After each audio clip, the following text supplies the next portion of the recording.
Hello दोस्तों, नमस्ते। मैं फिरोज खान आप सभी का स्वागत करता हूं हमारे किरोसा एकेडमी के ऑनलाइन प्लेटफॉर्म के ऊपर। और एक आज हम इम्पोर्टेंट टॉपिक लेके आए हैं जो हर किसी नर्सिंग स्टूडेंट के या फिर जो बंदा नर्सिंग कर चुका है उसके दिमाग में ये रहता है, ये डाउट है कि हम नर्सिंग के बाद क्या करेंगे या फिर हम नर्सिंग कर चुके अब क्या करें इसके बारे में। और इस डाउट को क्लियर करने के लिए क्लास लेके आया हूँ।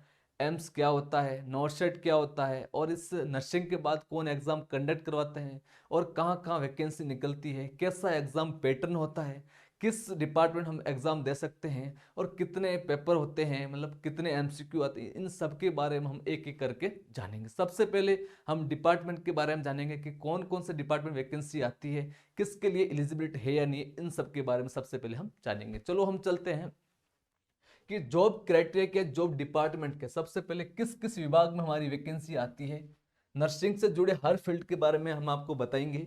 सबसे पहले आपने सुना होगा AIIMS, all India institute medical science, सबसे बड़ी नॉर्सेट जो कंडक्ट करवाती है और नर्सिंग के फील्ड में सबसे बड़ा एग्जाम और संस्था बोलो तो ये है एम्स। उसके बाद ESIC, employ state insurance corporation, BHU Banaras Hindi university, CRPF central police reserve force या फिर सेंट्रल जो पुलिस फॉर्म के, मतलब अपने को आर्मी के अंदर या फिर एक सेवा का सबसे बड़ा मौका, दोनों काम हो सकता है। देश की सेवा भी कर सकते हो और ऐसी भी सेवा भी कर सकते हो। आरआरबी रेलवे रिक्वायरमेंट बोर्ड, सबसे बड़ा ये भी एम्स के जैसा एक अच्छा डिपार्टमेंट है railway. PG post graduate institute, CHO community health officer, ठीक है, NHM national health mission, JIPMER और एसजीपीजे, इन सब में अलग अलग वैकेंसी आती है। हर डिपार्टमेंट में अलग वैकेंसी। मैं आपको नर्सिंग के बारे में, इस वैकेंसी के बारे में बताने वाला हूं। What is AIIMS? सबसे पहले एम्स क्या है? All India institute of medical science, ये सबसे बड़ी संस्था है। एम्स एक सबसे बड़ी संस्था है जो नॉर्सेट कंडक्ट करवाती है। एम्स अलग अलग हर जगह, जैसे देखो मैं आपको एम्स के बारे में पढ़ाऊंगा, कहाँ कहाँ एम्स है, कब एस्टेब्लिश हुए, कौन कौन सी सिटी के अंदर है, इन सब के बारे में बताऊंगा। सबसे पहले लिस्ट ऑफ एम्स के, मतलब एम्स कौन कौन। सबसे पहले new Delhi, new Delhi establish 1956 में, और कहाँ पर है? दिल्ली के अंदर है।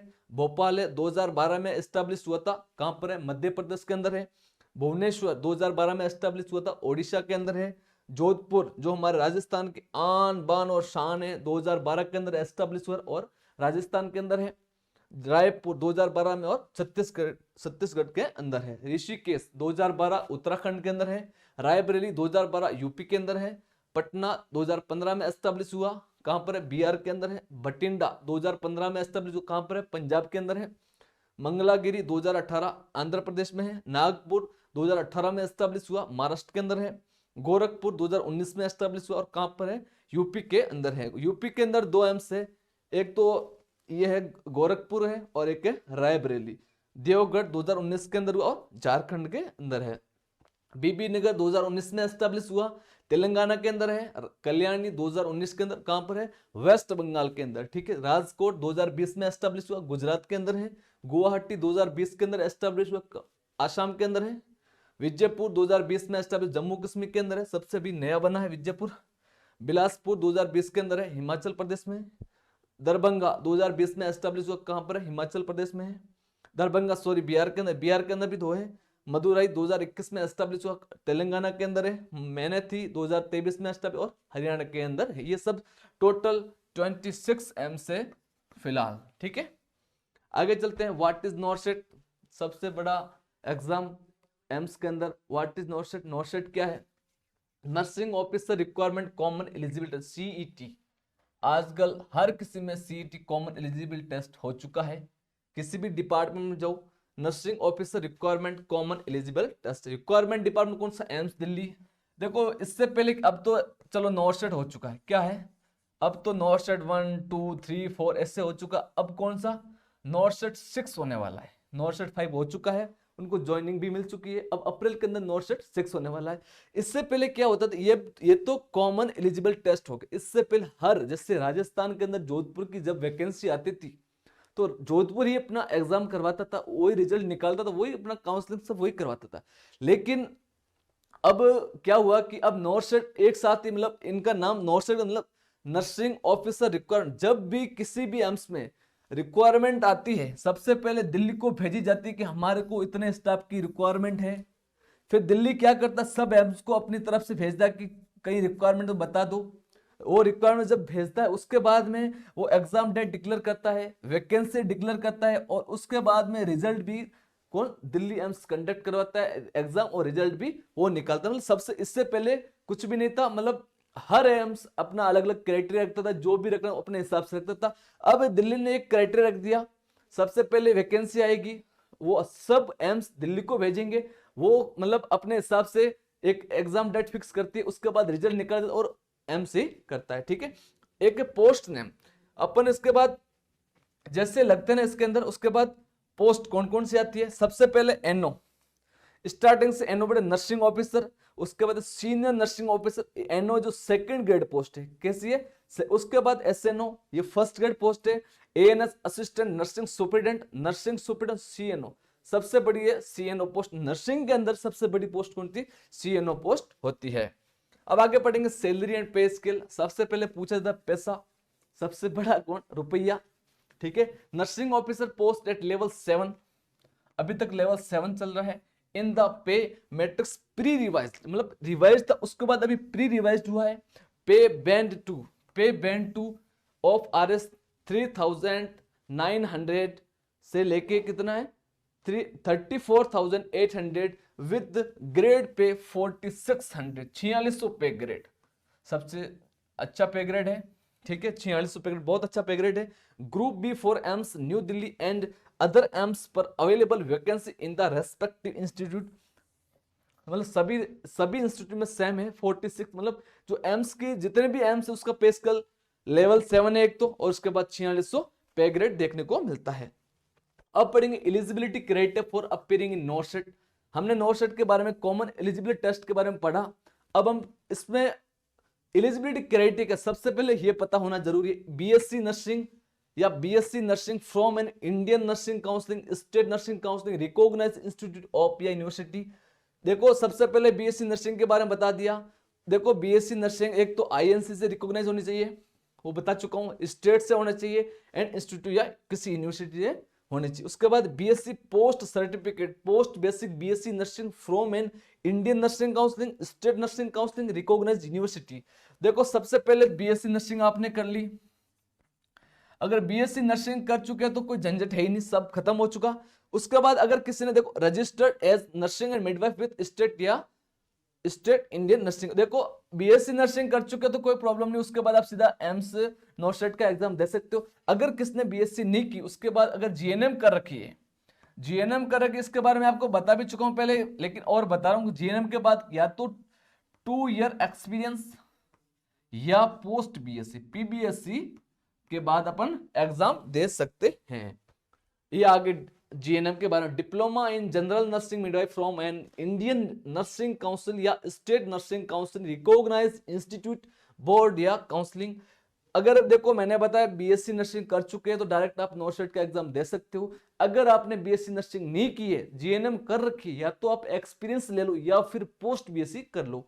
Registered as nurses and midwife, देखो बीएससी नर्सिंग हो या जीएनएम हो, आपका आईएनसी के अंदर, स्टेट नर्सिंग काउंसिल के अंदर या यूनिवर्सिटी के अंदर रजिस्टर होना बहुत जरूरी। उसके बाद देखो अगर जीएनएम है उसके बाद या तो आप कर लो पीबीएससी आपको बता दिया, या फिर 2 year experience in a minimum 50 bedded hospital after acquiring the educational qualification mentions above as application for all part. जब इन सब पार्ट, अगर इन एम्स के अंदर आपको पार्टिसिपेट होना है, इनके अंदर आपको सरकारी कर्मचारी बनना है, उसके लिए आपको क्या करना पड़ेगा, या तो बीएससी नर्सिंग कर लो, बीएससी नर्सिंग नहीं है तो जीएनएम के बाद पोस्ट बीएससी कर लो, या फिर 50 बेडेड हॉस्पिटल से अपना एक्सपीरियंस प्राप्त कर दो।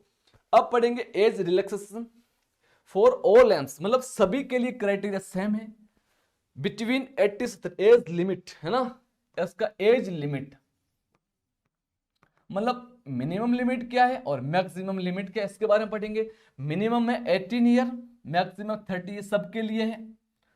ये क्राइटेरिया किसके लिए, एज लिमिट एग्जाम फॉर्म भरने के लिए एज लिमिट क्राइटेरिया मिनिमम है 18 और मैक्सिमम 30 ईयर है।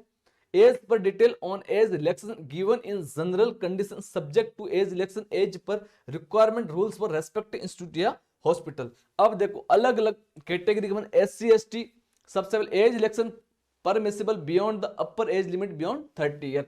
देखो SC ST 5 ईयर का है, देखो 30 साल सबके लिए है। अगर बंदा SC या ST का है, SC ST का 3+5 मतलब 35 ईयर तक वो आराम से एग्जाम दे सकता है, किसी भी सेंट्रल गवर्नमेंट का हो आराम से दे सकता है, एम्स हो कोई भी हो। OBC 3 ईयर, 3+3 मतलब 33 ईयर तक OBC वाला दे सकता है। ये तो मतलब बेनिफिट मान लो बल्ले, क्योंकि अगर 5 आपको 5 के आज तो एक साल में 2 कर दी, इसलिए आपको 10 और मिल रहे। 30 तक तो आप दे सकते हो, लेकिन 5 साल और 5 साल के अंदर हर साल 2 होते, कितने हो गए 10, मतलब 10 और आपको ऑप्शन अच्छे से मिल रहे हैं। ठीक है, ये हो गया SC ST OBC। PWBD जो फिजिकल हैंडीक्राफ्ट, उसमें 10 year subject to the condition that maximum age of the applicant on the date sole to be except 56 year. PWBD OBC के लिए 13 year, PWBD SC ST 15 year है। Ex service के लिए 5 year. सी annexure details. उसके बाद है mode of exam क्या होगा। देखो एक ऑनलाइन होता है, ऑफलाइन होता है, लेकिन नो सेट CBT है। कॉमन एलिजिबिलिटी कैसा है, CBT computer based, computer based test, computer based test होता है, ऑनलाइन होता है, ऑफलाइन नहीं होता है नो सेट का। पैटर्न क्या होता है ये अपने पढ़ेंगे, एग्जाम का पैटर्न क्या होता है। देखो पैटर्न, पहले एक एग्जाम होता था 200 नंबर के क्वेश्चन आते थे, 200 नंबर क्वेश्चन, 200 क्वेश्चन आते, 180 तो हमारे सब्जेक्टिव थे और जो 20 थे वो अदर आते थे। लेकिन इस बार का नॉट सेट 5 के बाद ऐसा कर दिया, नॉट सेट 5 में और नॉट सेट 6 में भी ये अभी स्किल टेस्ट और हो गया। लेकिन नॉट सेट 5 का मैं क्राइटेरिया बताता हूँ आपको। पहले प्री क्लियर करना होता है, प्री में 100 क्वेश्चन आते थे, उसमें मतलब एक आपको सिर्फ क्वालिफाई होना है। जो बंदा क्वालिफाई को क्राइटेरिया पार करता है वही मेन के लिए एलिजिबल होता है, उसके बारे में बताऊंगा। देखो pattern scheme of examination, pattern not set examination will be conducted in 2 successive stage. मैंने आपको सबसे पहले बता दिया है। फर्स्ट स्टेज के अंदर क्या होता है, फर्स्ट स्टेज जैसे अपन मानते हैं 1 लाख कैंडिडेट है ना, 1 लाख कैंडिडेट ने फर्स्ट एग्जाम के लिए, फर्स्ट स्टेज के लिए फॉर्म भरा था। अब इसमें से क्या होगा, सब तो क्वालिफाई होते नहीं। मान लो आप वैकेंसी है 3000 की है ना, एग्जाम्पल ग्रुप में, तो इसके 5 गुना मतलब 3 पंजे 15,000 कैंडिडेट सिर्फ क्वालिफाई करेंगे। किसके लिए, सेकंड स्टेज के लिए। तो देखो बहुत सारा काम हल्का हो चुका है। पहले 1 लाख थे किसमें, फर्स्ट में, अब जो क्वालिफाई होंगे वही बंदे मेन के लिए एलिजिबल होंगे। देखो फर्स्ट स्टेज में क्या होता है, आपको सिर्फ क्वालिफाई होना होता है। Below stage first NORCET prelim और NORCET main. Stage first में देखो NORCET prelim stage of exam, the NORCET prelim stage in a qualifying examination where a candidate who qualify in the test will be allowed to appear in stage second. जो बंदा अगर अपने criteria को, जो मतलब SC ST OBC जो भी है, जो मतलब एलिजिबिलिटी क्राइटेरिया है ना, अगर फर्स्ट स्टेज को पार करता वही सेकंड के लिए एलिजिबल होगा। Not set means subject to condition as described below for preparation of the list of candidate call to second। जब वो अपना क्राइटेरिया पार कर दे उसके बाद सेकंड स्टेज के लिए उसको बुलाया जाएगा। Not set preliminary will not be used for deciding merit या rank for final. Not set देखो प्रीलिम आपकी एक तो सिलेक्शन, प्रीलिम होता है ना, प्रीलिम्स वो आपका सिलेक्शन निर्धारित नहीं करता है। इन्होंने स्पष्ट लिख दिया, ऐसा नहीं कि हम तो यार फर्स्ट एग्जाम आराम से मेरी मतलब टॉप था, उसका कोई, आपको सिर्फ क्वालिफाई करना है। अगर अच्छे नंबर है तो भी अच्छी बात, इसमें मतलब आपका सिलेक्शन या फिर मेरिट आपकी डिसाइड नहीं होती। देखो not set preliminary will not be used for deciding merit rank for final selection. The duration of the examination 90 minute, 100 MCQ of 100 marks with 4 alternative for each question. मतलब एक question होगा उसके 4 option होंगे, ABCD 1 2 3 4 ऐसे option होंगे, ये बताया गया है। 20 MCQ related to general knowledge and aptitude and 80 MCQ related to the syllabus of nursing course being taught at the essential qualification level। पहले मैंने आपको बताया कि पहले 200 क्वेश्चन आते थे, 180 सब्जेक्ट के थे, 20 थे अदर के। अब इसमें क्या कर दिया गया, 100 क्वेश्चन प्रीलिम के अंदर 100 क्वेश्चन आएंगे, उसमें से 80 क्वेश्चन सब्जेक्ट के होंगे और 20 क्वेश्चन किसके होते हैं, जनरल नॉलेज के होते हैं। There will be a negative mark 1/3। ये बहुत ध्यान रखना है क्योंकि पढ़ के सब जाते हैं।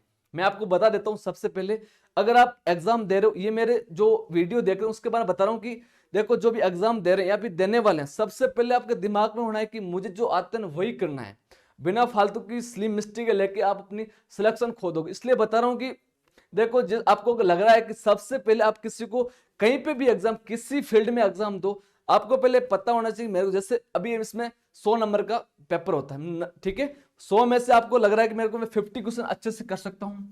अगर 50 क्वेश्चन आए तो आपको कभी भी है ना एग्जाम का पैटर्न या पेपर होता है ना एक साथ करने का नहीं होता है। सबसे पहले आप देखो कि मुझे 100 में से कितने क्वेश्चन आते हैं, फर्स्ट टाइम वो कीजिए आपको 100% आते हैं। 50 में से मतलब 49 भी नहीं हो, गलत ऐसे नहीं होना चाहिए कि एक भी गलत, ऐसा नहीं होना चाहिए, ठीक है।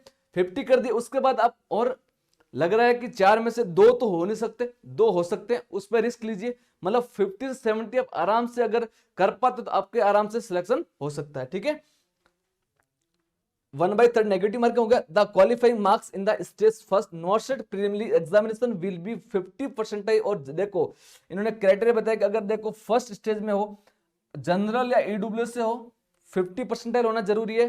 45 किसके लिए, for OBC, and 40% for SC ST, for पीडब्ल्यूबीटी, and additional 5% relaxation will be given irrespective of the category अनुसार 5% का इनको, जैसे 50% किसको, जनरल को और ईडब्ल्यूएस को, उसके बाद ओबीसी को 45 पे, और एससी एसटी को कितना 40% लाना जरूरी है।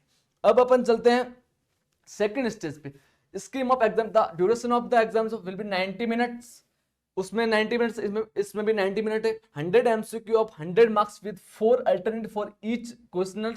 The subject covering the entire syllabus of nursing course being taught at the essential qualification level focus towards case scenario based question for testing nursing skill competency। देखो प्रीलिम के अंदर तो क्या था, 100 क्वेश्चन थे, उसमें से 80 क्वेश्चन किसके थे, नर्सिंग के थे, और 20 किसके थे, जनरल नॉलेज के। लेकिन अगर आपने स्टेज फर्स्ट पार कर दिया है, स्टेज सेकंड के अंदर आपको सिर्फ नर्सिंग के सब्जेक्ट के, ये सबसे बहुत बड़ा बेनिफिट है, ठीक है ना, क्योंकि उसमें जीके हमारे लिए, देखो नर्सिंग में इतना जीके पढ़ सकते हो लेकिन इतना कवर नहीं होता जो अदर डिपार्टमेंट करते हैं। लेकिन इन्होंने मेंस के अंदर तो बिल्कुल भी सब्जेक्ट के अलावा कुछ भी नहीं दिया है। There will be a negative, इसमें भी नेगेटिव। अब आजकल सिनेरियो बेस्ड, इसमें आपने पढ़ा होगा सिनेरियो बेस्ड क्वेश्चन।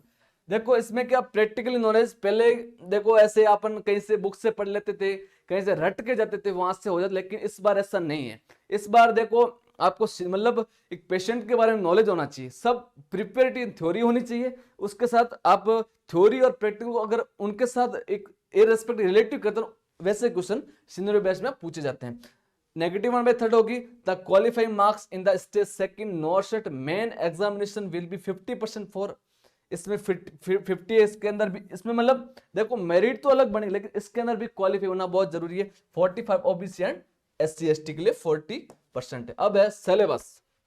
सिलेबस क्या है, सबसे पहले मेडिकल सर्जिकल, बहुत बड़ा पोर्शन, ये पार्ट है, बहुत बड़ा पार्ट है, ठीक है। इसमें कम से कम 10 से 12 अपने जो बॉडी के अलग अलग सिस्टम है ना उनको पढ़ना होता है। मेडिकल सर्जिकल एंड नर्सिंग है सबसे, मतलब आप मान के चलो मतलब 30 से 40% यह अकेला मेडिकल सर्जिकल कवर करता है। OBG, obstetric gynaeco, paediatric nursing, psychiatric, fundamental, pharmacology, CHN, community health nursing, nutrition, microbiology और नर्सिंग रिसर्च, ये सब क्या है मोटे मोटे तौर पे 10 सब्जेक्ट होते हैं। उसके बाद अलग अलग जैसे मैंने बता दिया, मैन आपको लगभग सब अपने आप में अपना खुद का अवेलेबिलिटी रखते हैं, इसलिए आपको सबको ध्यान रख, ऐसा कुछ नहीं मेडिकल सर्जिकल पढ़ के चले गए, ओबीजी पढ़ के चले गए, एक से कुछ होना नहीं है, सबको अच्छे से पढ़ना है आपको, ठीक है। ये था हमारा टॉपिक आज, इस पे हम एक नया टॉपिक लेने वाले हैं। धन्यवाद।